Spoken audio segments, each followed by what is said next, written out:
The struggle to find courses that truly speak your language, it's finally over. Welcome to EduQuest, where learning is made just for you. At EduQuest, we bring you a wide range of online courses, from career building programs to skill boosting masterclasses, all in your regional language. Because we believe language should never be a barrier to success. Our courses are tailor made after understanding what today's learners really need. So why wait? Start learning the smarter, simpler way only with EduQuest. Visit eduquest.courses and explore your next course today. And hey, don't miss out on our exciting offers and promotions. This video is sponsored by EduQuest Digital Marketing.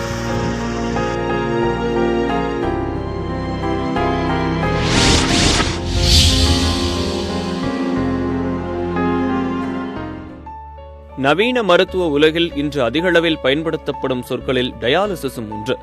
பெரும்பாலும் சிறுநீரக பாதிப்பு நிகழ்ந்திருந்தால்தான் இந்த dialysis சிகிச்சை தேவைப்படும். ஆனால் இந்த dialysis சிகிச்சை தற்போது குழந்தைகளுக்கு கூட அளிக்கப்படுகிறது என்பது இங்கு கவனிக்க வேண்டிய விஷயம். சிறுநீரகம் இரத்தத்தில் உள்ள யூரியா போன்ற நச்சுக்களையும் மேலதிக உப்பு மற்றும் நீரையும் வடிகட்டி சிறுநீராக வெளியேற்ற உதவுகின்றன. இவை பாதிப்படையும் போதுதான் டயாலிசிஸ் செய்வதற்கான தேவை அதிகரிக்கிறது. அதே போல சிறுநீரகங்களுக்கு முதல் எதிரிகள் நீரிழிவு மற்றும் இரத்த கொதிப்பு ஆகிய இரண்டு நோய்களும் தான். இவைகளை அளவுகளுக்குள் நீங்கள் வைக்காவிட்டால் உங்கள் கிட்னிகள் பாதிப்புக்குள்ளாகும் வாய்ப்புகள் மிக அதிகம். டயாலிசிஸ் என்பது சிறுநீரகங்களின் செயலை செய்தாலும் சிறுநீரகங்கள் போலவே சரியாக செயல்படும் என்றெல்லாம் சொல்ல முடியாது. ஆனால் இதன் மூலம் ஆயுட்காலத்தை நீட்டிக்க முடியும் என்றும் கூறப்படுகிறது. இருந்தாலும் பொருட்செலவு, உடல்நிலை ஒத்துழைப்பு இதுபோன்ற பல்வேறு விஷயங்கள் இருப்பதால் வருமுன் காப்பதே சிறந்த விஷயமாக பார்க்கப்படுகிறது. ஜென்ரலாகவே ஏசி ரூமில் இருந்தாலும் சரி, சம்மரில் வெளியில் போகிறப்ப இருந்தாலும் சரி, இந்த டீஹைட்ரேஷன் என்ற ப்ராசஸ் அது இல்லாமல் பார்த்துக்கிட்டாலே பாதி பிரச்சனைகள் கிட்னி ஃபெயிலியரை நம்ம தடுத்துக்கலாம். எப்படி தெரிஞ்சுக்கிறது கிட்னி டேமேஜ் ஆகிற மாதிரி இருக்குது அப்படின்னு? பிளட்டில் வந்து 2 பேராமீட்டர்ஸ் இருக்குது, யூரியா, கிரியாட்டின்.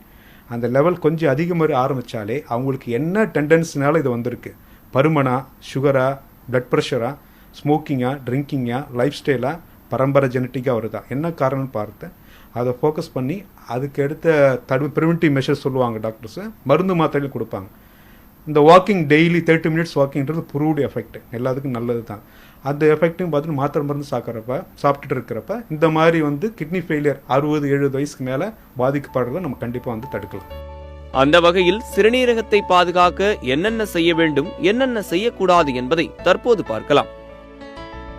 சிறுநீரகத்தை பாதுகாப்பது எப்படி? சிறுநீர் மலத்தை அடக்கக்கூடாது. தாகம் எடுக்கும் போதெல்லாம் தண்ணீர் அருந்த வேண்டும். நாளொன்றுக்கு 3 முதல் 4 லிட்டர் தண்ணீர் அருந்த வேண்டும். புகை, மது பழக்கத்தை தவிர்க்க வேண்டும். பசி எடுத்தால் மட்டுமே உண்ண வேண்டும். சாப்பாட்டை நன்றாக மென்று உண்ண வேண்டும். அயோடின் உப்பை தவிர்க்க வேண்டும். கல்லுப்பு, இந்துப்பு ஆகியவற்றை பயன்படுத்த வேண்டும். பாக்கெட்டில் அடைக்கப்பட்ட தின்பண்டங்கள், கூல்ட்ரிங்க்ஸ் ஆகியவற்றை தவிர்க்க வேண்டும். மரபணு மாற்றப்பட்ட காய்கறி, பழங்களை உண்ணக்கூடாது. வலி நிவாரணி மாத்திரைகளை அறவே தவிர்க்க வேண்டும்.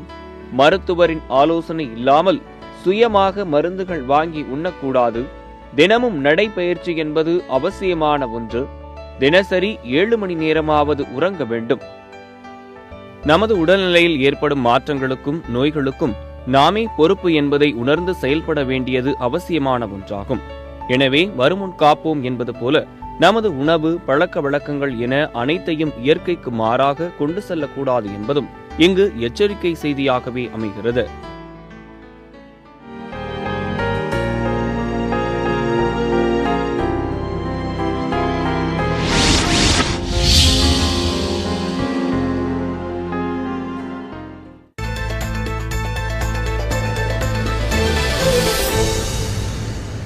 நூறு சதவீதம் வேலைவாய்ப்புடன் கூடிய ஊடக கல்வி வழங்கிய சத்தியம் செய்திகள்.